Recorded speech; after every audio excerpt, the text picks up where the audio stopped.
오늘 우리가 함께 이야기 나눌 책은 에리 프롬의 존재의 기술입니다. 이 책을 통해 우리는 아주 근본적인 질문 하나를 마주하게 되는데요. 바로 소유에 집중하는 삶에서 어떻게 하면 존재에 집중하는 삶으로 나아갈 수 있는가 하는 점입니다. 이 책은 그 거대한 전환을 위한 하나의 여정, 그 구체적인 길을 탐색하고 있습니다. 우리의 이야기는 중세의 신비가 마이스터 에크할트가 던진 이 본질적인 질문에서 시작됩니다. 여러분도 잠시 멈춰서 스스로에게 한번 물어보시겠어요? 나는 왜 사는가? 이 질문은 우리 존재의 가장 깊은 곳을 건드리죠. 에크할트의 대답은 놀라울 만큼 단순하고 명쾌합니다. 어떤 거창한 이유나 목적이 있어서가 아니라 그냥 살아있다는 것 자체가 즐겁기 때문이라는 거죠. 사실 생각해보면 살아가려는 욕구는 모든 생명체에게 내재된 굳이 설명이 필요 없는 본능과도 같으니까요.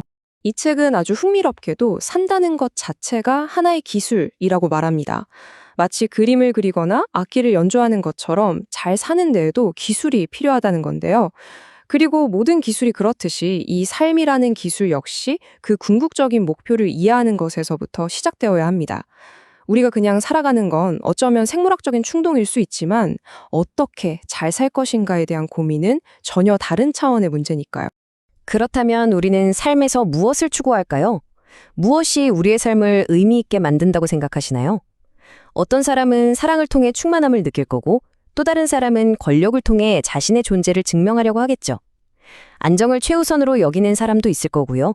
쾌락이나 명예를 좇는 사람도 있겠죠. 이렇게 다양하고 복잡해 보이는 대답들은 결국 하나의 단어로 모이는 경향이 있습니다. 네, 아마 대부분의 사람들이 심지어 위대한 철학자들까지 포함해서 삶의 목표는 행복이라고 말할 겁니다. 그런데 여기서 문제가 하나 생깁니다. 이 행복이라는 이 단어가 사실은 굉장히 추상적이고 모호한 개념이라는 거죠. 어떤 사람에게 행복이 돈을 많이 버는 거라면 다른 사람에게는 마음의 평화일 수 있잖아요. 이렇게 사람마다 또 추구하는 가치마다 전혀 다른 의미를 담고 있기 때문에 우리는 이 단어의 의미를 좀 더 깊고 근본적으로 들여다볼 필요가 있습니다. 보통 사상가들은 행복을 이렇게 정의합니다. 우리의 소망이 충족되는 상태, 즉 우리가 원하는 걸 갖게 됐을 때 행복하다고 느끼는 거죠. 하지만 문제의 핵심은 우리가 행복을 추구한다는 사실 그 자체가 아니에요. 진짜 중요한 질문은 바로 이겁니다. 우리가 그토록 충족시키고 싶어하는 그 인간적인 욕구의 본질은 과연 무엇일까요? 자, 여기서부터 에리 프롬의 핵심적인 개념이 등장합니다. 그는 우리가 삶을 살아가는 방식을 크게 두 가지로 나누는데요. 그 첫 번째가 바로 현대사회를 압도적으로 지배하고 있는 소유 양식입니다. 이건 단순히 물건을 많이 갖는다는 뜻을 넘어서서 세상과 관계를 맺는 하나의 방향성 자체를 의미합니다. 소유 양식 안에서 나라는 존재는 내가 소유한 것들의 총합으로 정의됩니다. 다시 말해 나의 자아감, 나의 가치가 전적으로 나의 소유물에 기반해서 세워지는 거죠. 내가 무엇을 가졌는지가 곧 내가 누구인지를 결정합니다. 나는 내가 가진 것이다 라는 등식이 성립하는 세계라고 할 수 있습니다. 우리가 소유할 수 있는 대상은 생각보다 훨씬 더 광범위합니다. 집이나 돈 같은 물질적인 것은 물론이고요. 심지어 사람까지도 소유의 대상이 될 수 있습니다. 물론 우리는 다른 사람을 소유한다고 말하는 대신 책임진다고 표현하죠. 하지만 누군가를 책임진다는 말 속에는 그 사람을 내 마음대로 할 권리를 갖는다는 의미가 숨어 있기도 합니다. 더 나아가서 존경이나 건강 같은 미덕, SNS에 올리기 위한 여행 경험, 흔들리지 않는 종교적 신념까지도 우리는 마치 재산처럼 획득하고 소유하려고 합니다. 그리고 그걸 지키기 위해 때로는 격렬하게 논쟁을 벌이기도 하죠. 그런데 여기서 정말 흥미로운 지점이 나옵니다. 프롬은 금욕주의처럼 의도적으로 소유하지 않음을 추구하는 태도조차도 소유 양식의 또 다른 모습일 뿐이라고 말합니다. 중요한 건 무언가를 가졌느냐, 가지지 않았느냐가 아니라는 거죠. 당신의 마음이 소유하는 것 혹은 소유하지 않는 것 그 자체에 묶여 있는지가 핵심입니다. 예를 들어 미니멀리즘을 통해 얻은 비어있음을 자랑하고 거기에 집착한다면 그건 역시 또 하나의 소유일 뿐이라는 겁니다. 이 질문은 소유에 기반한 정체성이 얼마나 취약한지를 명확하게 보여줍니다. 한번 상상해 보세요. 만약 당신이 가진 모든 것을 잃는다면 당신은 무엇으로 당신 자신을 증명할 수 있을까요? 좋은 직업, 사회적인 명성, 내가 쌓아온 지식 같은 소유물들을 잃었을 때 내 존재 자체가 무너져 내리는 것 같은 공포를 느낀다면 그건 바로 우리가 소유 양식에 따라 살고 있다는 명백한 증거입니다. 프롬은 이걸 아주 강력한 비유를 들어 설명합니다. 소유지향적인 사람은 자기 자신의 두 발로 서는 대신 목발이라는 외부 대상에 의지해서 존재한다는 것이죠. 우리는 명품 가방, 높은 직책, 많은 팔로워 같은 목발을 가짐으로써만 자기 자신이 될 수 있다고 믿습니다. 참 역설적이죠. 우리는 그 소유물에 의해 오히려 소유당하고 있는 셈이니까요. 자, 그렇다면 이 소유 양식과 정반대편에는 무엇이 있을까요? 바로 존재 양식입니다. 이것은 무언가를 갖는 것이 아니라 내면으로부터 세계를 경험하고 능동적으로 관계를 맺는 방식에 관한 것입니다. 존재 양식은 외부에 있는 무언가가 아닌 우리 안에 이미 내재된 인간 본연의 능력에 의존합니다. 이 양식에서 삶의 목적은 바깥의 것을 끌어모으는 것이 아니라 우리 자신의 정신적인 힘을 발휘하고 성장시키는 것이 됩니다. 프롬은 우리가 가진 핵심적인 내면의 힘으로 사랑, 이성, 그리고 생산적인 활동을 꼽습니다. 이것들은 물건처럼 소유할 수 있는 대상이 아니에요. 오직 실천하고 연습하고 사용함으로써만 발현되고 성장하는 살아있는 힘이죠. 마치 근육과도 같습니다. 바로 이 지점이 소유와 존재의 근본적인 차이점입니다. 생각해보세요. 소유물은 사용하면 소모되잖아요. 하지만 사랑이나 이성과 같은 존재의 힘은 사용하고 나눌수록 오히려 더 커지고 깊어집니다. 지식은 나눌수록 풍부해지고 사랑은 베풀수록 더 큰 사랑을 할 수 있게 되는 것처럼 말이죠. 존재의 자원은 결코 고갈되지 않습니다. 두 가지 삶의 방식이 이렇게 선명하게 대비됩니다. 한쪽은 외부 대상이라는 목발에 의존하는 불안한 길, 다른 한쪽은 내면의 힘이라는 자신의 두 발로 단단하게 서는 길입니다. 우리는 과연 어느 길을 선택하며 살아가고 있을까요? 자, 이제 소유와 존재라는 두 가지 양식을 이해했으니 우리는 처음에 이야기했던 행복이라는 개념을 다시 그리고 더 명확하게 살펴볼 수 있습니다. 삶의 목표를 새롭게 정의할 시간이 된 거죠. 프롬은 행복을 두 가지로 구분합니다. 첫째는 단순히 내가 원하는 쾌락을 추구하는 주관적 행복입니다. 둘째는 인간 본성에 뿌리를 둔 객관적인 규범적 행복이죠. 예를 들어 밤늦게까지 자극적인 영상을 보며 시간을 보내는 건 단기적인 주관적 행복일 수 있습니다. 하지만 충분한 잠을 자고 아침에 상쾌하게 일어나는 것이 인간의 성장이라는 측면에서 규범적 행복에 더 가깝다고 할 수 있겠죠. 규범적 행복은 나는 무엇을 원해야 하는가라는 더 깊은 질문을 우리에게 던집니다. 정원사는 장미가 활짝 피기 위해 어떤 토양과 수분, 햇빛이 필요한지 객관적으로 알고 있습니다. 이처럼 우리 인간의 최적의 성장을 위해서도 객관적으로 도움이 되는 규범들이 존재한다는 것이죠. 장미 덤불의 목표가 가장 완벽한 장미를 피워내는 것이듯 우리 인간의 삶의 목표 역시 우리 안에 잠재된 가능성을 온전히 실현하는 것입니다. 인류의 위대한 스승들이 공통적으로 내린 결론이 바로 이것입니다. 우리의 경험은 탐욕이나 증오와 같은 파괴적인 격정을 극복하고 사랑과 연민의 능력을 키우는 것이 우리의 안녕과 행복의 필수적인 조건이라는 걸 보여줍니다. 이건 단순히 주관적인 취향의 문제가 아니라 경험적으로 증명된 객관적인 사실에 가깝습니다.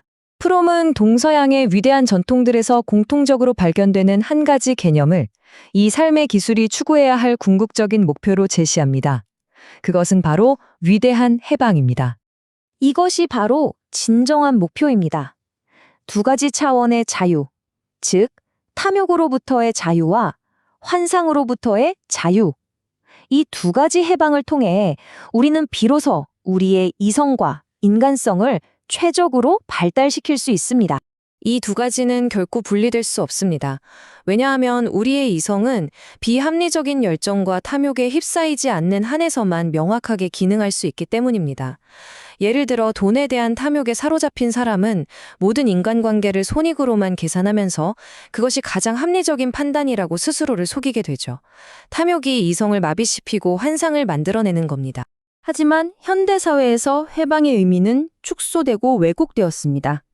우리는 주로 정치적, 사회적 해방, 즉 외부의 억압으로부터의 자유에만 초점을 맞추죠. 그러나 프롬은 사람이 쇠사슬에 묶여있지 않아도 얼마든지 노예일 수 있다는 점을 잊어서는 안 된다고 경고합니다. 가장 위험한 사슬은 바로 우리 내면에 있는 이 보이지 않는 사슬입니다. 끊임없이 새로운 것을 소비하라고 부추기는 광고, 사회가 정해놓은 성공의 기준, 남들과 비교하게 만드는 SNS의 알고리즘, 이런 것들이 우리에게 주입하는 욕망과 생각들은 외부의 쇠사슬보다 우리를 더 철저하게 속박합니다. 왜냐하면 우리는 그 내면의 사슬을 인식조차 못하고 그것이 우리 자신의 자유의지라고 착각하기 때문입니다. 결국 우리는 이 마지막 질문과 마주하게 됩니다. 눈에 보이는 외부의 사슬은 우리가 저항하고 끊어낼 수 있습니다. 하지만 우리 자신이 차고 있다는 사실조차 인지하지 못하는 그 내면의 사슬로부터는 과연 어떻게 자유로워질 수 있을까요? 이 도발적인 질문은 존재의 기술을 성취하는 길이 결코 간단치 않으늘, 그리고 그 길 위에 어떤 장애물들이 놓여 있는지를 예고하고 있습니다. 자, 그럼 에리리 프롬의 존재 기술에 대한 탐구를 계속 이어가 볼까요? 이 책은 말이죠. 어떻게 하면 우리가 소유하려는 삶에서 벗어나서 진짜 존재하는 삶, 그러니까 내 안의 힘을 온전히 발휘하면서 사는 삶, 그 길을 아주 구체적으로 알려주는 안내서 같은 책이에요. 프롬은 특히 이 거대한 현대사회의 압박 속에서 우리가 잃어버린 나 자신을 되찾는 게 그 무엇보다 중요하다고 계속해서 강조하고 있습니다. 근데 참 아이러니하죠. 진정한 나를 찾아가는 그 여정의 첫걸음이 앞으로 막 나아가는 게 아니라 일단 멈춰서서 내 앞길을 가로막고 있는 게 대체 뭔지 그걸 똑똑히 바라보는 거라고 하니까요. 프롬의 말은 이겁니다. 우리 사회가 우리도 모르게 이 길이 맞아 하고 제시하는 잘못된 길들, 또 그 앞에 놓인 거대한 장애물들, 이걸 먼저 알아채야만 한다는 거죠. 그래야 비로소 존재하는 삶을 향한 진짜 올바른 길에 들어설 수 있다, 이 말입니다. 자, 그래서 지금부터는 존재의 기술을 배우는 길을 딱 가로막고 서 있는 아주 중요한 장애물 4가지를 하나씩 좀 깊이 들여다볼까 합니다. 프롬은 이걸 제대로 보지 못하면 우리가 아무리 진짜 삶을 살 거야 하고 애를 써도 결국엔 그냥 환상 속에서 제자리 걸음만 하게 될 거라고 아주 따끔하게 경고하고 있어요. 그 첫 번째 장애물이 뭐냐면 프롬이 거대한 사기라고 부르는 건데요. 이게 그냥 뭐 짝퉁 명품 같은 그런 위조 상품 이야기를 하는 게 아니에요. 훨씬 더 큰 이야기입니다. 우리가 매일 쓰는 물건부터 시작해서 우리가 옳다고 믿고 추구하는 그런 정신적인 가치에 이르기까지 정말 우리 삶 구석구석에 스며들어 있는 만연한 거짓의 문화, 이걸 말하는 거죠. 사실 모든 게 이윤을 위해서 돌아가는 현대사회에서는 어쩌면 이런 가짜들이 진짜를 밀어내고 판을 치는 게 당연한 결과일지도 모르겠습니다. 프롬은 이 문장에서처럼 오늘날 우리는 진짜와 가짜를 구별하는 능력을 거의 잃어버렸다고 아주 날카롭게 지적합니다. 근데 왜 이렇게 됐을까요? 우리가 뭐 지식이 부족하거나 정보가 없어서 그런 게 아니거든요. 프롬은 그 근본적인 원인이 우리 사회의 구조 자체, 그리고 우리가 세상을 인식하는 방식 자체에 아주 깊숙이 뿌리내리고 있다고 설명합니다. 우리가 이 가짜에 왜 이렇게 쉽게 속아 넘어가는가?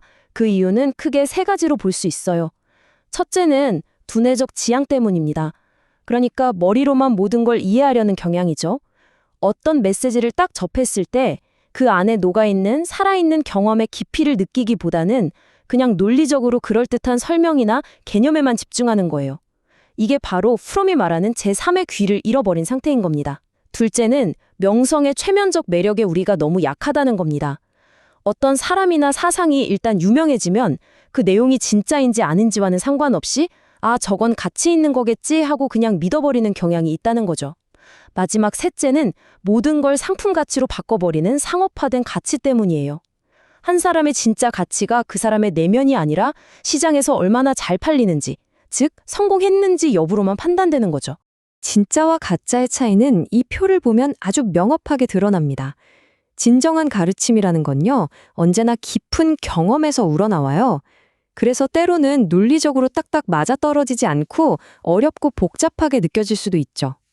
그리고 우리에게 꾸준한 노력을 요구합니다. 반면에 사기는 어떨까요? 경험은 쏙 빼놓고 머리로만 만들어낸 지성의 산물이에요. 그러니까 당연히 이해하기 쉽고 아주 합리적으로 들리고 우리한테 달콤한 지름길을 약속하죠.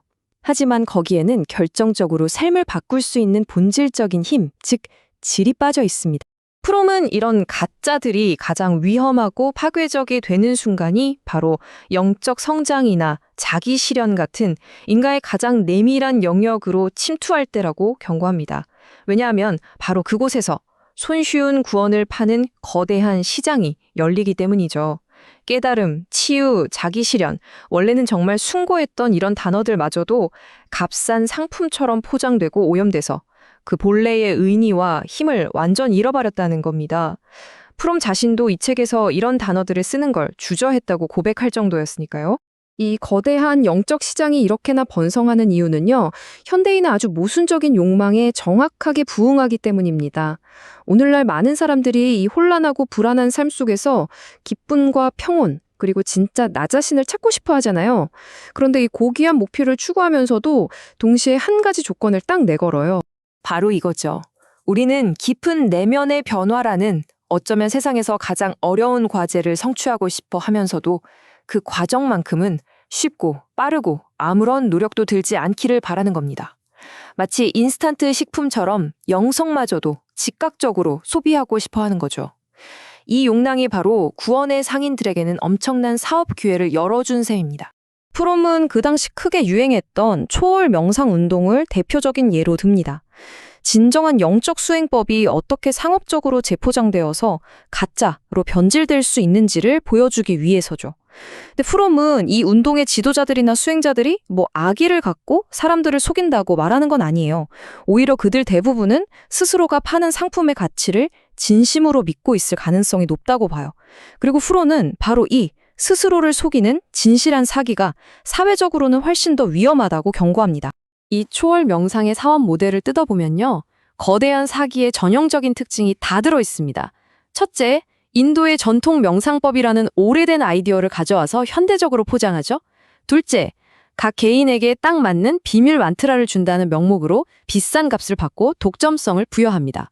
셋째, 단순한 이완 효과를 넘어서 학업 성취, 부, 성공 모든 걸 이룰 수 있다고 과장된 약속을 하죠. 넷째, 유명인들을 동원하고 대기업처럼 광고하면서 기업의 외형을 갖춥니다. 그리고 마지막으로 가장 교묘한 지점은 영적인 성장과 세속적인 성공이라는 이 모순된 가치를 아무 문제 없이 조화시킬 수 있다고 약속한다는 거예요. 프롬은 설령 이 명상법이 어느 정도 이완 효과를 준다 하더라도 그로 인해 치러야 할 대가가 훨씬 크다고 말합니다. 왜냐하면 그 시스템에 참여하는 것 자체가 지도자에 대한 맹목적인 믿음, 즉 우상 숭배를 조장해서 개인의 독립성을 해치기 때문이죠. 또 영성마저 돈으로 살 수 있다는 상업주의를 강화하고 아무 노력 없이 모든 걸 얻을 수 있다는 환상을 퍼뜨립니다. 근데 가장 큰 피해는 이거예요. 진정으로 길을 찾는 사람들에게 가짜 길을 진짜 길인 것처럼 제시함으로써 그들이 진짜를 만날 기회를 어쩌면 영원히 앗아갈 수도 있다는 점입니다. 그렇다면 이 거대한 사기에 대한 해독제는 과연 뭘까요? 프롬은 바로 냉철한 현실주의라고 말합니다. 달콤한 약속이나 위안의 말에 속기를 거부하고 때로는 불편하고 고통스럽더라도 현실을 있는 그대로 보려는 그런 열정적인 의지 말입니다. 프롬이 언급하는 부처나 예수, 스피노자, 마르크스 같은 위대한 스승들을 생각해 보세요. 그들은 결코 사람들에게 듣기 좋은 말만 해주는 물렁한 사람들이 아니었죠. 오히려 누구보다 현실을 날카롭게 직시했고 그 진실을 말했기 때문에 세상으로부터 박해받았습니다. 자, 이제 두 번째 장애물로 넘어가 보죠. 이건 훨씬 더 일상적이고 미묘한 건데요. 바로 우리가 매일같이 나누는 시시한 이야기입니다. 여기서 시시하다는 건 단순히 대화 주제가 가볍다는 뜻이 아니에요. 그보다는 삶의 본질적인 문제에 대해서는 애써 눈을 감은 채 오직 피상적인 이야기들로만 시간을 채우려는 그 태도 자체를 의미합니다. 프롬은 우리에게 아주 근본적인 질문을 던집니다. 우리가 매일 나누는 그 수많은 대화들, 과연 그 대화들이 우리를 다른 사람과 진정으로 연결시켜주고 있을까요? 아니면 오히려 그 대화들이 우리 각자를 보이지 않는 벽 안에 더욱 깊이 고립시키고 있는 건 아닐까요? 프롬은 부처의 말을 빌려서 시시한 이야기를 정의하는데요. 한마디로 우리의 내면을 성장시키거나 삶의 본질에 더 가까이 다가가게 만들지 못하는 모든 대화를 의미합니다. 겉도는 이야기들, 남에 대한 험담, 의미 없는 정보의 나열. 한번 생각해 보세요. 우리의 대화는 얼마나 자주 이런 시시한 이야기에 머물고 있을까요? 부처가 열거한 이 목록을 보면요, 놀라울 정도로 현대적이라는 생각이 들어요. 왕과 장관에 대한 이야기는 오늘날의 정치인이나 연예인 가십과 다를 게 없죠. 전쟁과 기근에 대한 토론은 자극적인 뉴스를 소비하는 것과 비슷하고요. 먹고 마시는 것에 대한 잡담은 SNS를 가득 채우는 수많은 사진들과 참 닮아 있습니다. 이 모든 이야기들의 공통점이 뭘까요? 바로 우리 자신과 삶의 근원적인 문제로부터 우리의 주의를 딴 데로 돌린다는 겁니다. 이런 시시한 이야기가 만연하게 된 배경에는 현대인의 근본적인 딜레마가 자리 잡고 있습니다. 현대인은 수많은 사람들 속에 둘러싸여서 고도로 사회화된 삶을 살아가지만 바로 그 군중 속에서 극심한 외로움을 느낀다는 거죠. 우리는 타인과 깊이 접촉하는 걸 두려워하면서 동시에 혼자 있는 것도 견디지 못합니다. 바로 이 지점에서 시시한 이야기가 아주 중요한 심리적 기능을 수행하게 됩니다. 그것은 진정한 친밀감이 주는 부담도, 완전한 고독이 주는 두려움도 피할 수 있게 해주는 완벽한 해결책처럼 보이는 거죠. 시시한 대화를 나누는 동안 우리는 혼자는 아니지만 그렇다고 해서 자신의 내면을 드러낼 필요도 없어요. 이건 사실상 대화의 탈을 쓴 각자의 독백일 뿐이고 상대방은 그저 나의 독백을 대화처럼 보이게 만들어주는 배경이 되어줄 뿐인 겁니다. 프롬은 여기서 인간관계에 대한 하나의 법칙을 제시합니다. 아무리 짧고 사소한 만남이라고 해도 모든 인간적인 접촉은 반드시 서로에게 영향을 미친다는 겁니다. 생각해보면 그렇죠. 우리는 스쳐 지나간 사람의 친절한 미소 한 번에 하루 종일 기분이 좋아지기도 하고 무심코 던진 험악한 말 한마디에 깊은 상처를 받기도 하잖아요. 이처럼 모든 만남은 우리를 조금씩 그러나 분명히 변화시킵니다. 그렇기 때문에 프롬은 우리에게 시시하고 해로운 영향을 주는 사람들과의 만남을 의식적으로 피하라고 조언합니다. 그리고 한 걸음 더 나아가서 다른 사람들에게 내 생각과 행동을 일일이 설명하고 이해시키려는 노력을 그만두라고 말해요. 진정으로 자유로운 사람은 타인의 이해나 인정을 구하지 않는다는 겁니다. 그는 오직 자기 자신의 이성과 양심에만 충실할 뿐이니까요. 이제 세 번째 장애물로 넘어가 보겠습니다. 이것은 우리 사회에 너무나 깊숙이 뿌리박혀 있어서 장애물이라기보다는 오히려 당연한 상식처럼 느껴지는 문화적 신념인데요. 바로 삶의 모든 중요한 일들은 노력이나 고통 없이 쉽고 즐겁게 이루어져야 한다는 믿음입니다. 이 믿음은 우리 삶의 거의 모든 영역에 스며들어 있어요. 우리는 아이들에게 공부는 재미있어야 한다고 가르치고 힘든 운동보다는 즐거운 레저를 선호하죠. 심지어 자기 성장마저도 쉽고 빠른 라이프 핵 같은 걸 통해서 이루려고 합니다. 마치 모든 종류의 노력과 고통은 무조건 피해야만 하는 나쁜 것이고 안락함과 즐거움만이 우리가 추구해야 할 유일한 가치라고 믿는 것처럼 말이에요. 프롬은 이러한 노력 없는 이상이 어떻게 생겨났는지 그 과정을 추적합니다. 먼저 기술의 발전이 우리를 고된 육체 노동에서 해방시켰죠. 그런데 바로 여기서 결정적인 전환이 일어납니다. 노동에서 해방된 그 막대한 인간의 에너지가 더 창의적이고 정신적인 활동으로 향하는 대신에 아무것도 하지 않는 것, 즉 게으름 그 자체가 이상적인 삶의 목표가 되어버린 겁니다. 그 결과 이제 강한 노력을 기울이는 건 어리석고 시대에 뒤떨어진 행동으로 여겨지게 되었고 삶의 자연스러운 일부인 고통과 괴로움은 마치 질병처럼 반드시 피해야 할 공포의 대상이 되어버렸습니다. 하지만 프롬은 고통을 무조건 피하려는 태도가 우리에게서 훨씬 더 중요한 것들을 앗아간다고 말합니다. 바로 성장과 연대입니다.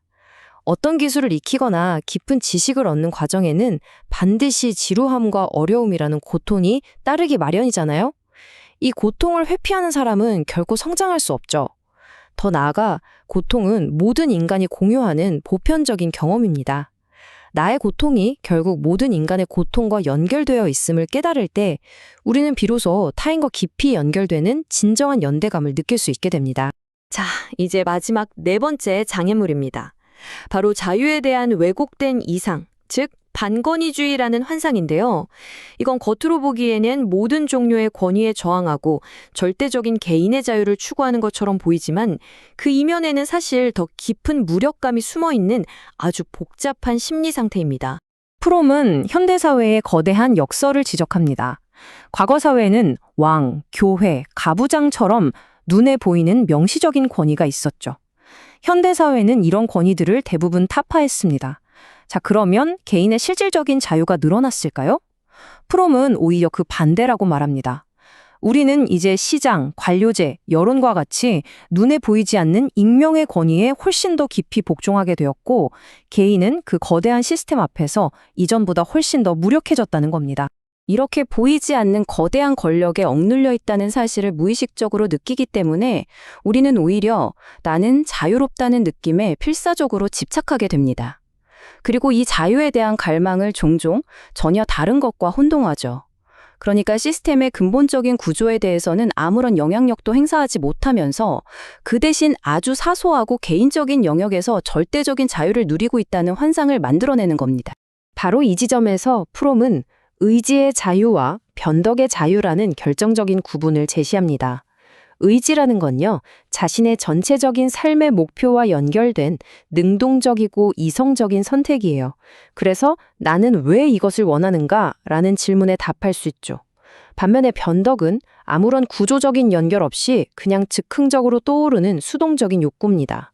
이건 왜 안 돼? 라는 질문에 대한 반응일 뿐 진정한 자유가 아니라 내면의 공허함과 지루함을 피하려는 욕구의 표현에 불과하다는 겁니다. 이 변덕의 자유, 즉 선택의 환상이 가장 완벽하게 연출되는 것이 바로 시장입니다. 슈퍼마켓 진열대를 생각해 보세요. 수십 가지의 다른 브랜드들이 쫙 놓여 있어서 마치 우리가 엄청난 선택권을 가진 왕처럼 느끼게 만들죠. 하지만 그 상품들 대부분은 사실상 내용물이 거의 동일하고 몇몇 거대 기업에 의해 만들어집니다. 우리는 무엇이 생산되고 제공될지에 대해 아무런 영향력도 행사하지 못하면서 그저 주어진 것들 사이에서 선택하는 그 행위 자체를 통해 자유롭다는 착각에 빠져 있는 겁니다. 그래서 프롬은 여기서 하나의 중요한 심리학적 법칙을 제시합니다. 한 사람이 느끼는 내면의 무력감이 크면 클수록 그는 자신의 사소한 변덕을 만족시키는 데에 더욱더 강하게 집착하게 된다는 거죠. 비유하자면 자기 삶이라는 거대한 배에 항로를 결정할 힘이 없다고 느끼기 때문에 선실 안에서 가구를 이리저리 옮기는 행위에 모든 의미를 부여하려는 것과 같습니다. 자, 지금까지 우리는 존재의 기술을 가로막는 4가지 장애물, 즉 거대한 사기, 시시한 이야기, 노력 없는 삶에 대한 교리, 그리고 반권위주의라는 환상을 차례로 살펴보았습니다. 이 장애물들은 우리 사회가 만들어낸 외부의 사슬인 동시에 우리가 그것을 내면화해서 스스로를 묶고 있는 내면의 사슬이기도 합니다. 프롬은 우리에게 묻습니다. 우리를 진정으로 부자유하게 만드는 것은 과연 무엇일까요? 진정한 존재의 기술을 배우는 여정은 바로 이 질문에 대한 자신만의 답을 찾아 나서는 것에서부터 시작될 것입니다. 혹시 삶의 방향을 잃은 것 같고 그저 무언가를 더 갖고 더 쓰는 데에만 머물러 있다는 느낌 받아보신 적 없으신가요? 에리히 프롬의 책 존재의 기술은 바로 그런 우리를 위한 하나의 안내서 같은 책입니다. 이번 시간에는 이론적인 이야기를 넘어서요, 소유하는 삶에서 존재하는 삶으로 나아가기 위한 아주 구체적인 실천 단계들을 하나하나 짚어보려고 합니다. 프롬이 제시하는 이 길을 따라서 우리 삶의 기술을 어떻게 갈고 닦을 수 있을지 저와 함께 차분히 탐구해 보시죠. 오늘 우리가 함께 걸어볼 길은 크게 4가지 단계로 이루어져 있어요. 첫 번째는 한 가지를 의욕하기를 통해 단단한 토대를 만드는 법을 배우고요. 두 번째는 깨어있고 자각하기를 통해 세상을 좀 더 선명하게 보는 법을 알아볼 겁니다. 그리고 이어서 집중과 명상으로 마음을 훈련하고 마지막으로 정신분석이라는 도구를 통해 어떻게 깊은 자기인식을 얻을 수 있는지까지 함께 살펴보겠습니다. 자, 그럼 첫 번째 단계부터 시작해 볼까요? 우리가 어떤 기술을 배우든 심지어 이 삶이라는 거대한 기술을 익히는 데 있어서도 가장 먼저, 가장 근본적으로 필요한 게 있습니다. 바로 한 가지를 오릭하는 것. 그러니까 하나의 목표에 온전히 나 자신을 바치는 거죠. 이게 바로 모든 성취의 가장 단단한 토대가 됩니다. 프롬은 이렇게 말합니다. 어떤 분야에서든 평범한 수준을 넘어서고 싶다면 반드시 한 가지를 의욕해야 한다고요. 이건 마치 돋보기로 햇빛을 모아서 종이를 채우는 것과 똑같아요. 흩어져 있는 햇빛은 그저 따뜻할 뿐이지만 돋보기로 빛을 한 점에 모으면 불을 피울 수 있잖아요. 우리의 에너지도 마찬가지입니다. 내면의 이런저런 갈등으로 힘을 분산시키는 대신 나의 모든 에너지를 단 하나의 방향으로 쏟아부을 때 비로소 강력한 힘이 생겨나는 거죠. 이 둘의 차이는 정말 극명합니다. 프롬은 여기서 아주 극단적인 예를 드는데요. 심지어 은행 강도조차도 성공하려면 이 전심 전략이 필요하다는 거예요. 위대한 과학자나 바이올리니스트는 말할 것도 없고요. 왼쪽처럼 마음이 반으로 나뉘어서 이것도 하고 싶고 저것도 하고 싶고 이게 맞나 저게 맞나 계속 갈등하면 에너지는 흩어지고 결국 아무것도 제대로 이루지 못하게 됩니다.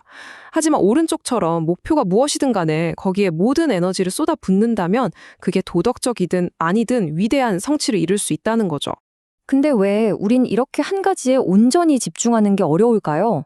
아마 많은 분들이 공감하실 텐데요. 프롬은 그 원인을 우리를 둘러싼 문화의 모순에서 찾습니다. 사회는 한편으로는 이웃을 사랑하고 이타적으로 살라고 가르치죠. 그런데 다른 한편으로는 냉정하게 경쟁해서 이기고 이기적으로 자기 몫을 챙겨야 성공한다고 부추깁니다. 이 완전히 반대되는 두 가지 메시지 속에서 우리는 내적으로 분열될 수밖에 없다는 거예요. 이 모순된 가치들 사이에서 끊임없이 갈등하며 살아가는 거죠. 그렇다면 이 내면의 분열을 극복하고 진짜 나를 찾으려면 대체 어디서부터 시작해야 할까요? 프롬은 바로 깨어있는 것에서 그 답을 찾습니다. 여기서 말하는 깨어있음이라는 건요, 그냥 아침에 잠에서 깨서 눈을 뜨고 있는 그런 상태를 말하는 게 아니에요.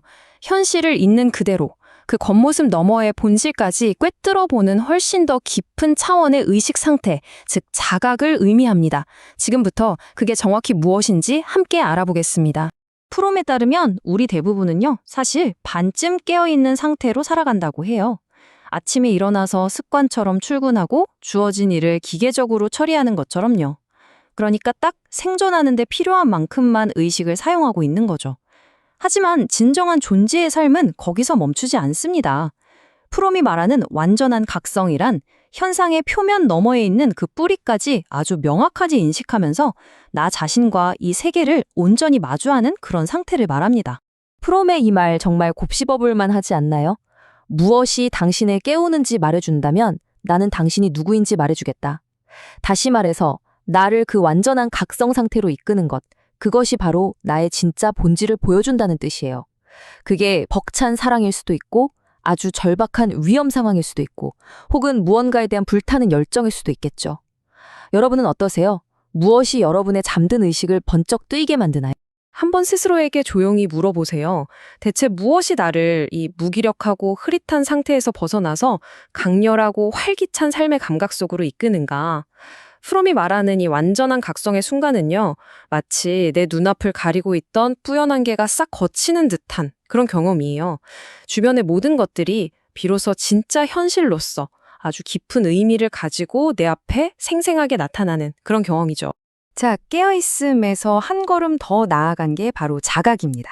이건 좀 달라요. 단순히 무언가를 아는 걸 넘어서 거기에 집중된 주의력, 세심한 마음챙김이 더해지는 아주 능동적인 행위거든요. 비유하자면 흑백 사진으로 세상을 보는 것과 총천연색 컬러 사진으로 세상을 보는 것의 차이랄까요? 막연하고 흐릿하게 알던 것들이 이 자각을 통해서 아주 선명하고 뚜렷한 이해로 바뀌게 되는 겁니다. 이 차이를 직접 한번 느껴볼 수 있는 아주 간단한 방법이 있어요. 잠시 시간을 내서 편안하게 앉아 눈을 감고 다른 생각은 다 내려놓고 오직 내 숨에만 집중해 보는 거예요. 숨이 코로 들어왔다가 다시 나가는 그 감각 자체를요. 일부러 숨을 깊게 쉬거나 조절하려고 애쓰지 말고요. 그냥 자연스럽게 일어나는 그 과정을 가만히 지켜보는 겁니다. 그러다 보면 곧 알아차리게 될 거예요. 내 호흡을 몸으로 자각하는 것과 머리로 호흡에 대해 생각하는 것이 완전히 다른 차원의 경험이라는 것을요. 자각은 직접 느끼는 거고 생각은 그걸 분석하는 거죠. 이 원리는 호흡뿐만 아니라 우리의 모든 감정에도 똑같이 적용될 수 있어요. 예를 들어서 슬픔을 자각한다는 건 내가 왜 슬프지? 이 슬픔은 어디서 왔을까 하고 머리로 분석하는 게 아니에요. 그저 이 슬픔이라는 감정이 내 안에서 어떻게 느껴지는지 그 감각 자체를 지적인 판단이라는 필터 없이 온전히 경험하는 거죠. 머리로 이해하는 게 아니라 가슴으로 또 온몸으로 그냥 느끼는 겁니다. 이렇게 내면을 직접 경험하는 자각은 더 깊은 차원으로까지 확장될 수 있습니다. 바로 우리 눈에 보이지 않는 것들, 그러니까 무의식 속에 억압되고 숨겨져 있던 것들을 의식의 수면 위로 드러내는 아주 강력한 힘이 되죠. 이건 개인의 차원을 넘어서 사회 구조를 분석했던 마르크스나 인간의 무의식을 탐구했던 프로이트가 추구했던 바이기도 해요. 그들의 궁극적인 목표는 단 하나, 인간을 스스로가 만든 환상과 이데올로기로부터 해방시키는 것이었으니까요. 하지만 바로 이 지점에서 프롬은 우리에게 아주 날카롭고 어려운 질문을 하나 던집니다. 만약에 우리가 마주해야 할 그 진실이 너무나 고통스럽고 또 그 진실을 안다고 해서 당장 이 갈등을 해결할 뾰족한 방법도 없다면 과연 그럴 때도 환상을 버리고 진실을 마주하는 게 항상 옳은 일일까요? 차라리 우리에게 위안을 주는 편안한 환상 속에 머무는 것이 더 나은 선택은 아닐까요? 고통스러운 진실과 위안을 주는 환상. 여러분이라면 어떤 길을 택하시겠어요? 자, 이렇게 세상을 제대로 보기 위한 자각 능력은요, 저절로 생기는 게 아닙니다. 마치 근육을 단련하듯이 꾸준한 훈련이 필요하죠. 그 마음 훈련의 가장 핵심적인 방법이 바로 집중과 명상입니다. 이제부터는 마음을 단련하는 구체적인 방법들을 한번 알아보겠습니다. 혹시 이런 경험 없으세요? 한 가지 일에 5분도 채 집중하기가 힘든 거요? 이건 비단 여러분만의 문제는 아닐 겁니다. 프롬은 현대사회 자체가 우리를 집중하지 못하도록 아주 적극적으로 훈련시킨다고 말해요. 스마트폰에서 끊임없이 울리는 알림, 여러 가지 일을 동시에 처리해야 한다는 압박감, 그리고 무언가에 너무 깊이 몰입하면 나 자신을 잃어버릴 것 같다는 막연한 두려움까지. 이 모든 것들이 우리의 소중한 집중력을 조금씩 갉아먹고 있는 거죠. 그렇다면 이 흩어진 집중력을 어떻게 다시 기를 수 있을까요? 프롬이 제시하는 방법은 의외로 아주 간단하면서도 또 어떻게 보면 아주 어렵습니다. 바로 매일 딱 10분, 20분이라도 아무것도 하지 않고 그냥 가만히 앉아있는 연습부터 시작하는 거예요. 그리고 점차 바르고 조화로운 자세를 취하고 동전이나 촛불 같은 하나의 대상에 온전히 초점을 맞추는 훈련으로 나아가는 거죠. 여기서 가장 중요한 건 마음이 자꾸 다른 데로 도망간다고 해서 좌절하지 않는 인내심이에요. 흩어지는 마음을 다그치는 게 아니라 아, 내가 또 다른 생각했네 하고 알아차리고 부드럽게 다시 데려오는 과정 그 자체가 바로 훈련입니다. 집중 훈련이 좀 더 깊어지면 우리는 명상의 영역으로 들어가게 되는데요. 프롬은 명상을 크게 두 가지로 나눠서 설명해요. 왼쪽은 자기 암시적 명상이에요. 이건 정신적, 신체적 이완을 통해서 상쾌하고 편안한, 기분 좋은 상태를 만드는 게 목표죠. 반면에 오른쪽의 존재 지향적 명상은 목표가 좀 다릅니다. 이건 단순히 기분 전환이 아니라 집착과 탐욕, 환상에서 벗어나서 더 높은 수준의 존재가 되는 것. 그러니까 내 존재 자체를 근본적으로 변화시키는 것을 목표로 합니다. 불교의 마음챙김 명상이 대표적인 예라고 할 수 있죠. 불교의 한 큰 스님은 이 마음챙김을 불교 명상의 심장이라고까지 불렀습니다. 이 존재를 바꾸는 명상의 궁극적인 목표는요, 내 안에서 일어나는 모든 신체적, 정신적 과정을 하나도 빠짐없이 알아차리는 겁니다. 이건 단순히 명상 시간에만 하는 게 아니에요. 밥을 먹을 때, 길을 걸을 때, 누군가와 대화할 때. 그러니까 내 삶의 모든 순간순간에 깨어있는 거죠. 삶의 방식 그 자체를 바꾸는 수행인 셈입니다. 자, 이제 마지막 네 번째 단계입니다. 프롬은 자기인식을 위한 아주 현대적이고 서구적인 방법 하나를 소개하는데요. 바로 정신분석입니다. 하지만 여기서 프롬이 말하는 정신분석은 우리가 흔히 생각하는 것처럼 단순히 정신적인 문제를 치료하는 기술만을 의미하는 게 아니에요. 내 안에 억압되어 있던 내면 세계를 발견하고 스스로를 올가매던 것들로부터 해방시키는 진정한 내적 자유로 나아가는 길로서의 정신분석을 말하는 겁니다. 프롬이 보기에 프로이트의 가장 위대한 발견은 성적 욕망에 대한 이론 같은 게 아니었어요. 그보다는 우리가 의식적으로 하는 모든 생각과 말 뒤에 숨어있는 진짜 동기를 끊임없이 파헤치는 그 비판적인 질문의 방법론에 있었습니다.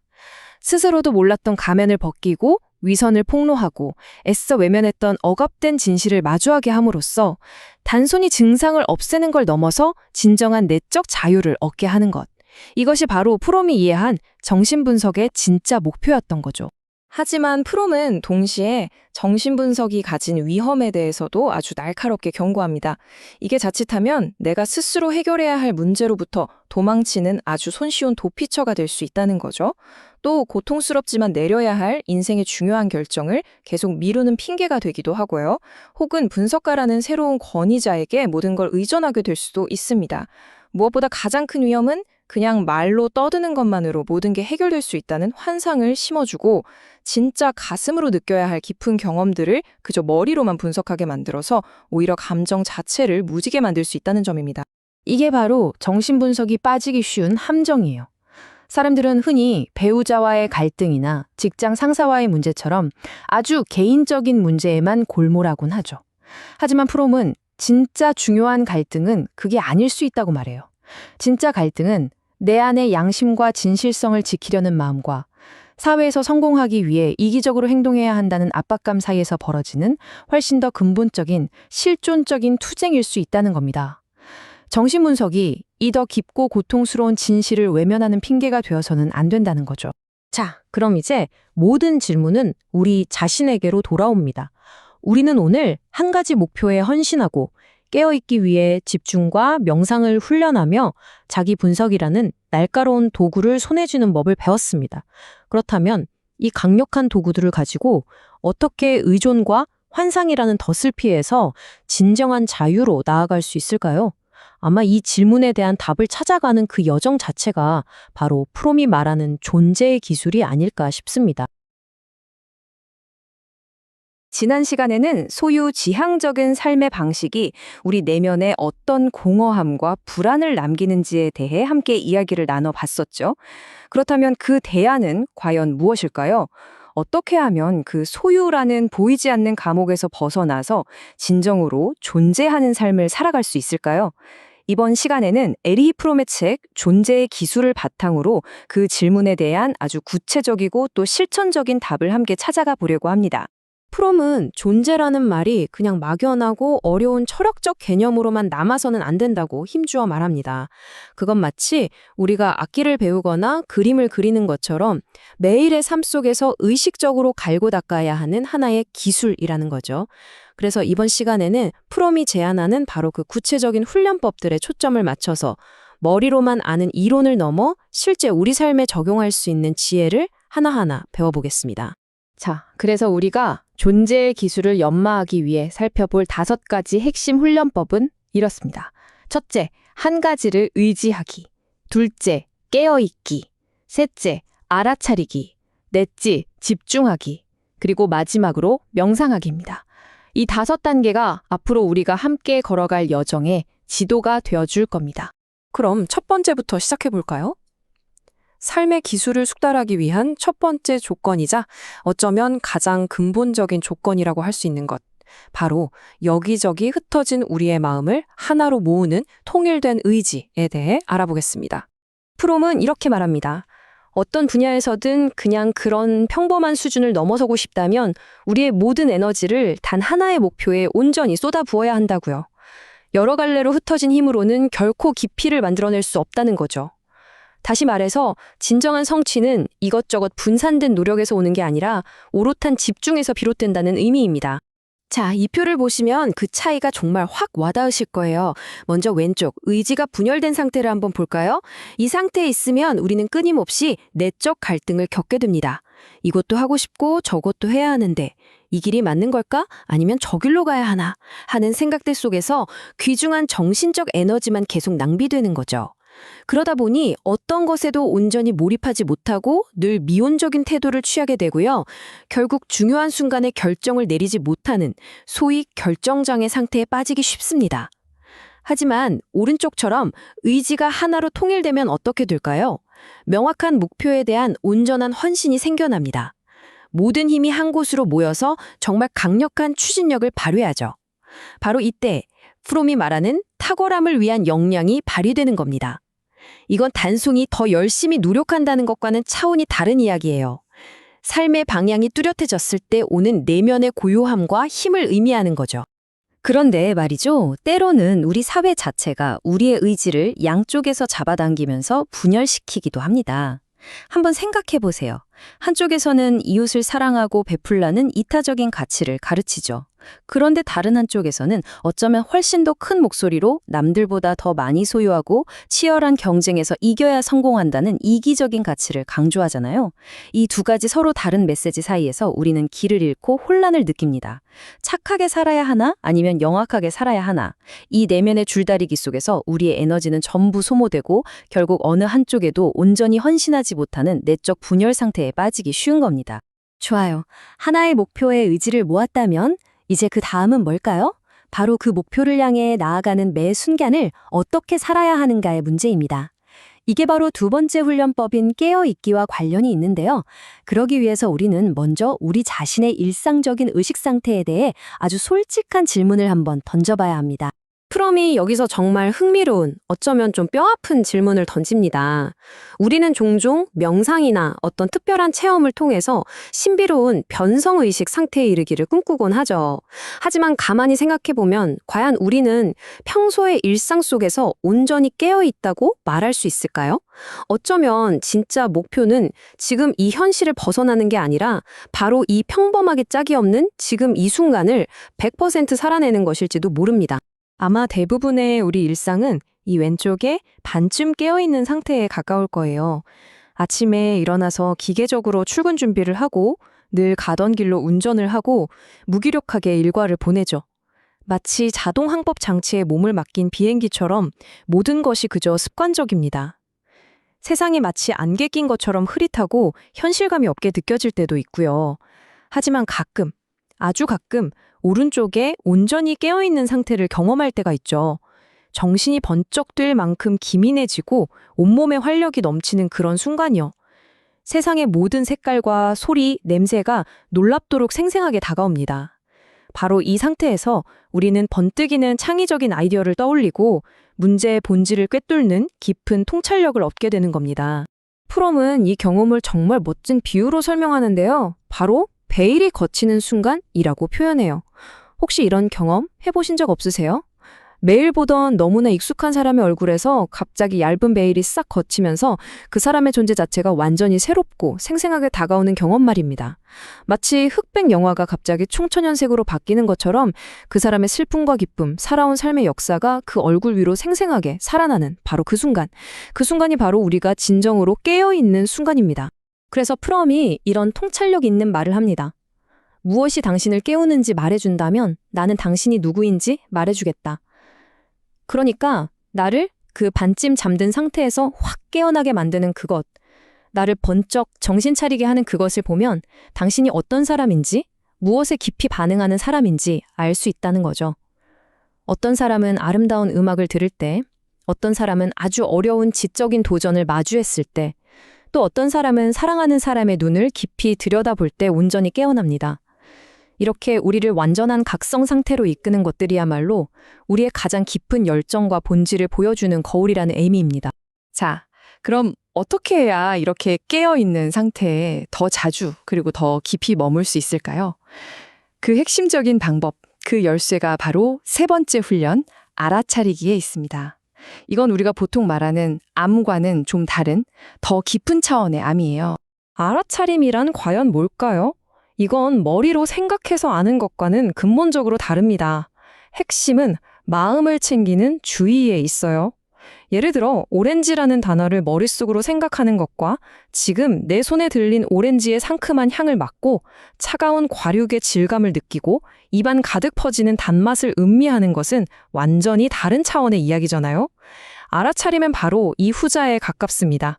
어떤 대상에 온전히 주의를 기울여서 이전에는 무심코 지나쳤던 것들을 새롭게 발견하는 생생한 의식 상태, 그걸 의미합니다. 자, 그럼 이 차이를 우리 한번 직접 경험해 볼까요? 프롬이 제안하는 아주 간단한 호흡 알아차리기 연습입니다. 잠시 편안한 자세로 한번 앉아보세요. 등을 곧게 펴되 어깨의 긴장은 좀 풀어주시고요. 그리고 부드럽게 눈을 감습니다. 억지로 호흡을 조절하려고 애쓰지 마세요. 그저 숨이 코끝을 통해 들어오고 나가는 것을 가만히 느껴보는 겁니다. 차가운 공기가 들어왔다가 내 몸의 온기를 머금고 따뜻해진 공기가 나가는 그 감각에 주의를 기울여 보세요. 아마 여러 가지 생각이 떠오를 겁니다. 괜찮습니다. 그건 당연해요. 그저 내가 이런 생각을 하고 있구나 하고 알아차리고 다시 부드럽게 호흡으로 주의를 되돌리면 됩니다. 어떠세요? 호흡에 대해 생각하는 것과 호흡 그 자체를 느끼는 것의 미묘한 차이가 느껴지시나요? 바로 이것이 알아차림의 시작입니다. 두 번째 연습도 한번 같이 해볼까요?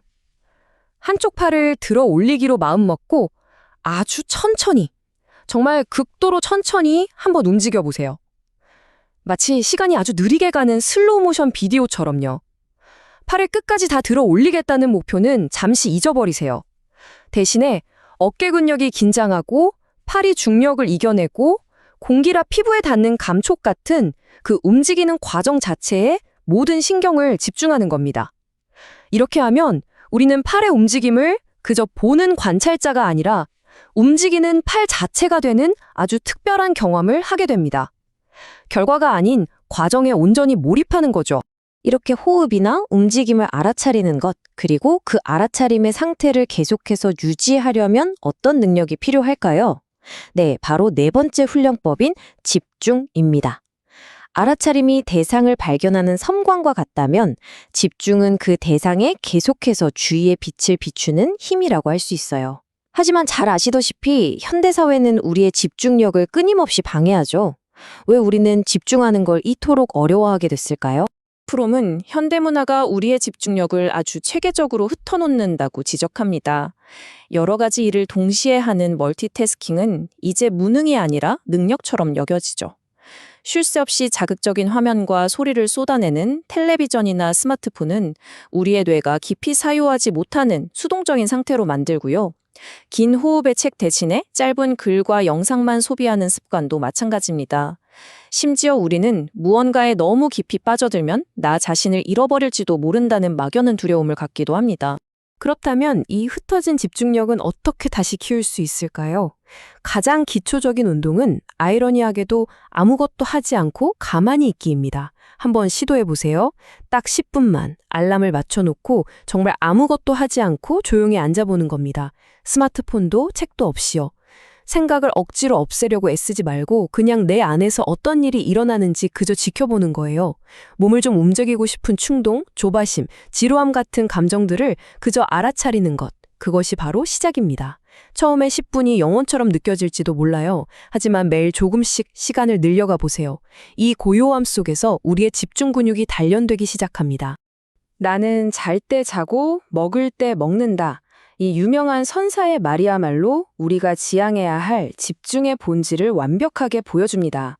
너무나 당연한 말처럼 들리지만 가만 생각해보면 우리는 과연 그렇게 살고 있을까요?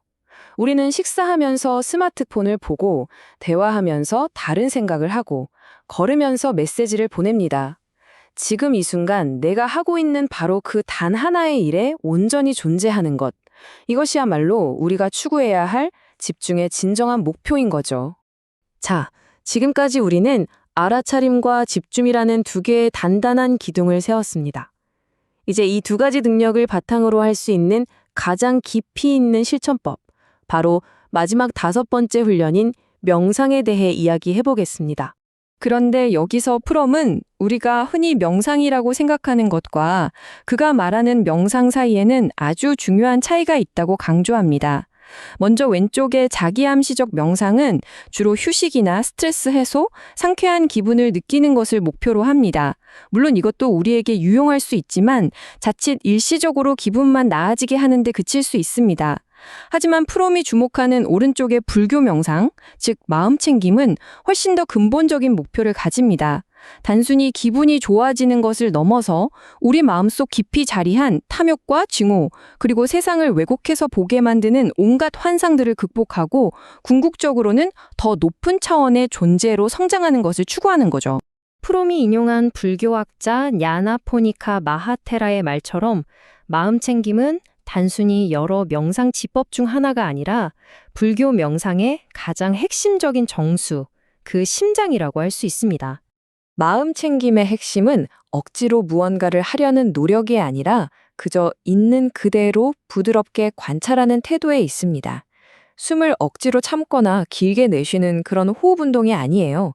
그저 자연스럽게 일어나는 호흡의 흐름을 어떠한 판단도 더하지 않고 있는 그대로 지켜보는 것이죠.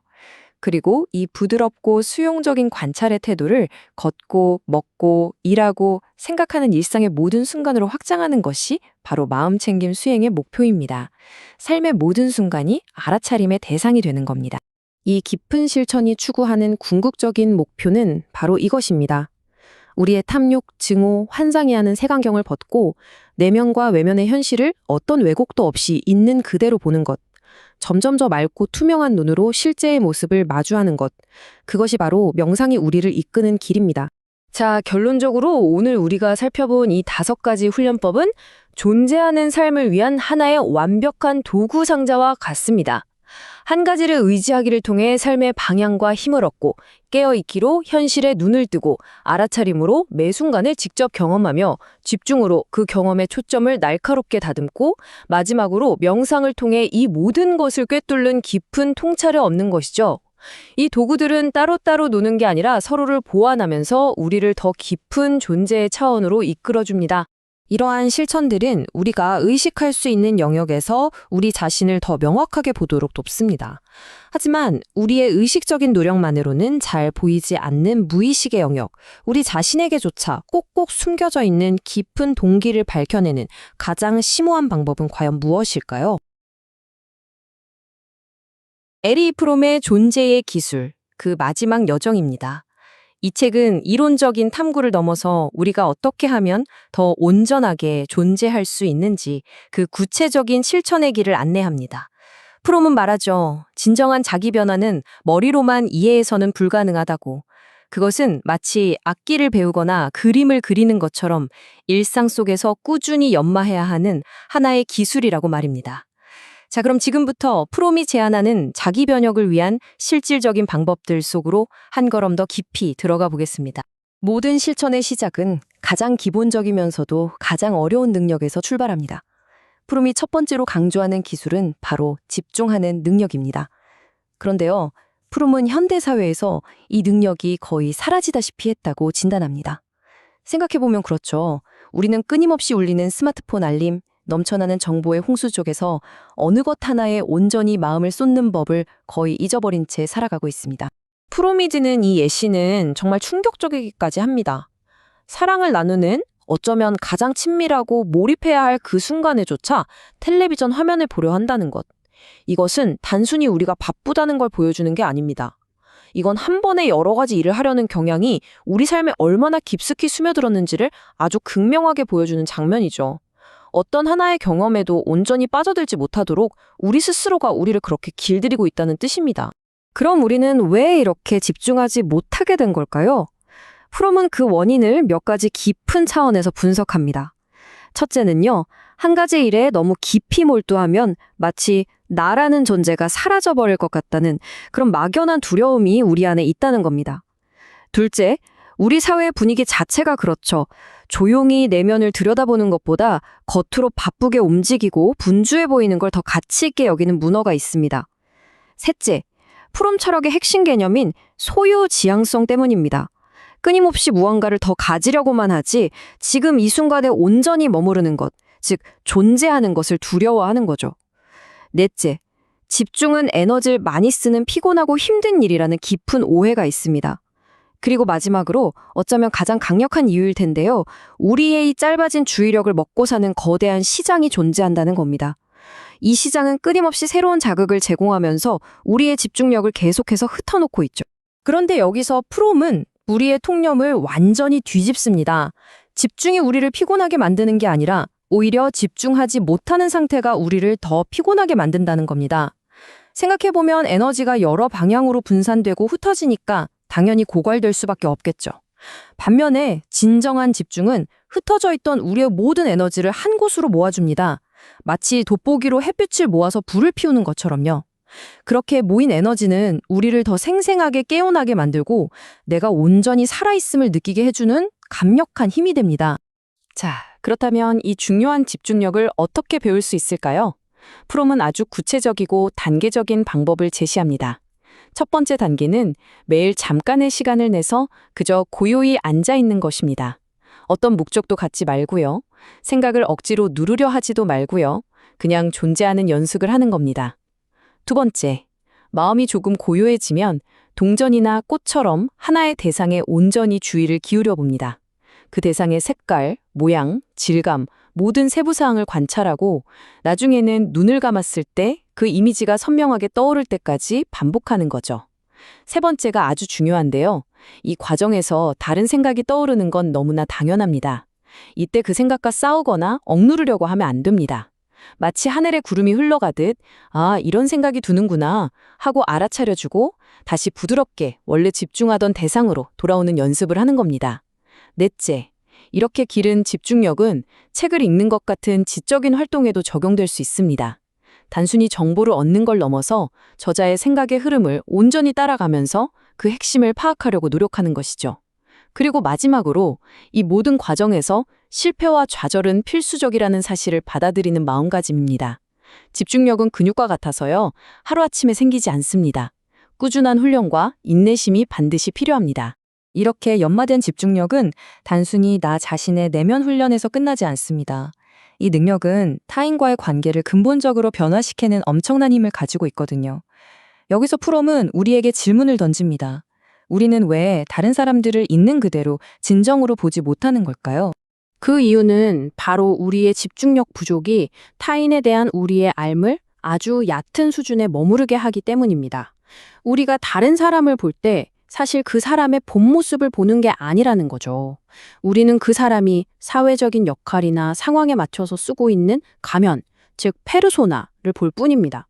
그 가면 뒤에 숨겨진 그 사람의 불안, 희망, 내면의 모순 같은 복잡한 세계를 들여다보려면 깊은 집중력이 필요한데 우리는 너무 쉽게 판단하고 분류해버리는 경향이 있습니다. 바로 이 지점에서 타인에 대한 깊은 공감과 진정한 인간적인 연결이 막혀버리는 겁니다. 타인의 가면 뒤에 있는 진짜 모습을 보기 위해 필요한 깊은 집중은 결국 자기 자신의 내면을 깊이 들여다보는 능력과 연결될 수밖에 없습니다. 프롬은 이 집중의 실천에서 한 걸음 더 나아가 존재의 기술을 위한 가장 근본적인 준비 단계인 명상으로 우리를 안내합니다. 집중이 특정 대상의 마음을 모으는 훈련이라면 명상은 그 집중력을 활용해서 존재 그 자체를 남김없이 탐구하는 길이라고 할 수 있겠습니다. 그런데 프롬은 명상이라고 해서 다 같은 명상이 아니라고 이 둘을 구분하는 것이 아주 중요하다고 강조합니다. 하나는 요즘 많이들 하는 것처럼 스트레스를 풀고 정신적, 육체적 이완을 얻기 위한 도구로서의 명상입니다. 이것도 물론 도움이 되지만 일시적인 위안을 줄 뿐 근본적인 변화를 가져오지는 못할 수 있죠. 다른 하나는 존재의 상태 자체를 근본적으로 바꾸기 위한 심오한 수행으로서의 명상입니다. 이것은 더 높은 수준의 알아차림을 통해서 우리가 가진 집착과 탐욕, 그리고 세상에 대한 환상에서 벗어나는 것을 목표로 합니다. 프롬이 말하는 존재의 기술은 바로 이 두 번째 명상을 향해 있습니다. 마치 진통제로 통증을 잠시 잊는 것과 수술로 통증의 원인을 뿌리 뽑는 것의 차이와 같다고 할 수 있겠네요. 이 깊은 수행의 한가운데에는 바로 마음 챙김, 즉 마인드풀니스라는 개념이 있습니다. 이것은 우리 자신의 신체에서 일어나는 감각, 감정의 변화, 머릿속을 스쳐가는 생각의 흐름을 어떤 판단이나 개입 없이 그냥 있는 그대로 알아차리는 최적의 의식 상태를 말합니다.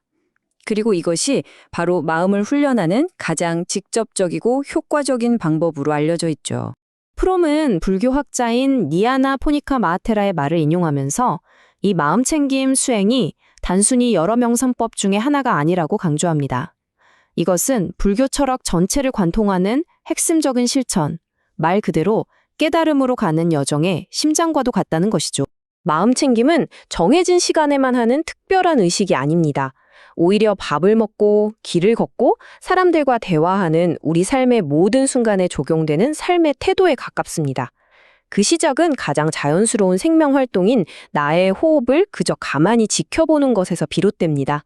거기서부터 내가 걷고 앉는 신체의 움직임, 기쁨이나 슬픔 같은 감정의 물결, 그리고 머릿속을 스쳐 지나가는 수많은 생각들까지 알아차림의 대상으로 확장되는 거죠. 최종 목표는 이 완전한 알아차림을 통해 삶의 모든 순간을 명료하게 경험하고 현실과 온전히 접촉하며 늘 깨어있는 상태를 유지하는 것입니다. 그리고 여기서 프롬은 아주 독창적인 제안을 하나 합니다. 이 마음챙김이라는 고대의 지혜를 현대 심리학의 도구, 바로 정신분석과 연결시키는 겁니다. 그가 보기에 정신분석은 마음챙김과 같은 명상적 탐구를 보완하고 더 확장시킬 수 있는 강력한 현대적인 방법이 될 수 있습니다. 왜냐하면 두 가지 모두 무의식의 영역을 의식의 빛으로 가져와서 나 자신을 더 깊이 이해하려는 공통된 목표를 가지고 있기 때문입니다. 프로임에게 정신분석은 단순히 정신질환을 치료하는 의료행위가 아닙니다. 그에게 정신분석은 그 이상의 의미를 갖습니다. 그것은 억압된 내면으로부터의 해방을 이루고 더 자유롭고 온전한 인간이 되기 위한 아주 강력한 도구입니다. 정신분석이 그저 마음이 아픈 사람들만을 위한 치료법일까요? 프로는 이처럼 관습적이고 제한적인 견해의 정면으로 도전합니다. 그리고 그 안에 숨겨진 단순한 치료를 넘어서는 훨씬 더 심오한 잠재력을 우리에게 보여주고자 합니다. 프롬이 보는 정신분석의 본질은요, 우리 내면에 숨겨진 위선과 자기기만을 벗겨내는 데 있습니다. 예를 들어 우리는 의식적으로는 자유를 원한다고 말하면서도 무의식적으로는 책임을 지는 것을 두려워하며 누군가에게 의존하려 합니다. 정신분석은 바로 이런 내면의 모순과 갈등을 수면 위로 끄집어내는 작업입니다. 그리고 우리가 왜 그 불편한 진실을 마주하기를 저항하는지 그 이유를 이해하도록 돕죠.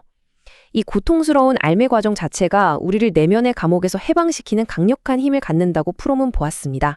하지만 프롬은 정신분석을 맹목적으로 옹호하지만은 않습니다. 그는 누구보다 날카로운 비평가로서 이 강력한 해방의 도구가 어떻게 정반대로 개인의 성장을 가로막고 새로운 덫이 될 수 있는지를 아주 예리하게 경고합니다. 첫 번째 위험은 분석을 책임 회피에 아주 세련된 변명거리로 삼는 겁니다. 인생에서 어렵고 고통스러운 결정을 내려야 할 때 행동에 나서는 대신 제 무의식적 동기를 좀 더 탐색해봐야 할 것 같아요 라고 말하면서 결정을 무기한 미루는 거죠. 이렇게 되면 행동을 위한 도구였던 정신분석이 오히려 행동하지 않기 위한 지적인 알리바이가 되어버리는 셈입니다. 두 번째 위험은 분석 과정 자체가 또 다른 의존 관계를 만들어내는 것입니다. 과거의 권위적인 부모님에게서 벗어나기 위해 시작한 분석이 이제는 모든 것을 아는 듯한 분석가라는 새로운 권위자에게 맹목적으로 의존하는 관계로 변질될 수 있다는 거죠. 분석가는 현명한 스승이 되고 환자는 그의 해석에만 매달리게 되면서 진정한 자립과 독립이라는 정신분석의 본래 목적이 무너져 내리고 맙니다. 프롬의 경고는 정말 날카롭습니다. 분석가는 삶의 어려운 도덕적, 사회적, 실존적 문제들을 모두 그것은 당신의 어린 시절 트라우마 때문입니다. 라는 식의 편안한 심리적 설명으로 바꿔버리는 우상이 될 수 있다는 겁니다. 그렇게 되면 우리는 삶의 진짜 문제에 정면으로 맞설 용기를 잃어버리게 될지도 모릅니다. 세 번째 위험은 통찰력만 얻으면 모든 것이 해결될 거라는 환상입니다. 자신의 문제에 대해 아주 유창하게 이야기하고 분석할 수 있게 되었다고 해서 그것이 곧 변화를 의미하는 것은 아닙니다. 진정한 성장은 그 통찰을 가지고 실제 삶에서 불안을 감수하고 어려운 선택을 해내는 고통스러운 노력을 통해서만 일어납니다. 프롬은 말하죠. 말만으로는 그 누구도 구원받을 수 없다고요. 마지막으로 분석 과정 자체가 감정을 회피하는 지적인 게임으로 변질될 수 있다는 위험입니다. 자신의 슬픔이나 분노를 가슴으로 직접 느끼는 대신 그것에 대해 멋지게 분석하고 이론적으로 설명하는 데 그치는 것이죠. 이렇게 되면 자기 삶을 향한 탐구는 오히려 진짜 감정적 경험을 피하기 위한 아주 세련된 방어 기제가 되어버리고 과정 전체가 메마른 지적 활동으로 전락하고 맙니다. 결국 프롬이 우리에게 전하는 메시지는 아주 명확합니다. 존재의 기술을 익히는 길, 즉 집중을 통해 마음의 힘을 기르고 명상을 통해 존재의 실상을 보며 비판적인 자기 분석을 통해 스스로를 속이지 않으려는 이 여정은 결코 순진한 사람들을 위한 길이 아니라는 겁니다. 이 길은 환상을 걷어내는 냉철한 현실주의와 고통을 정면으로 마주할 수 있는 용기, 그리고 그 어떤 자기기만 해도 넘어가지 않겠다는 단호한 의지를 요구합니다. 그래서 프롬은 마지막으로 우리 각자에게 이 근본적인 질문을 던집니다. 고통스럽지만 진실된 길과 편안하지만 환상에 머무는 길 사이에서 당신은 무엇을 선택하겠습니까?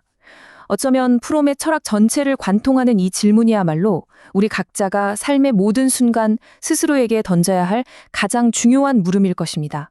그리고 이 선택이야말로 존재의 기술을 연마하는 기나긴 여정의 진정한 시작이자 끝일 겁니다.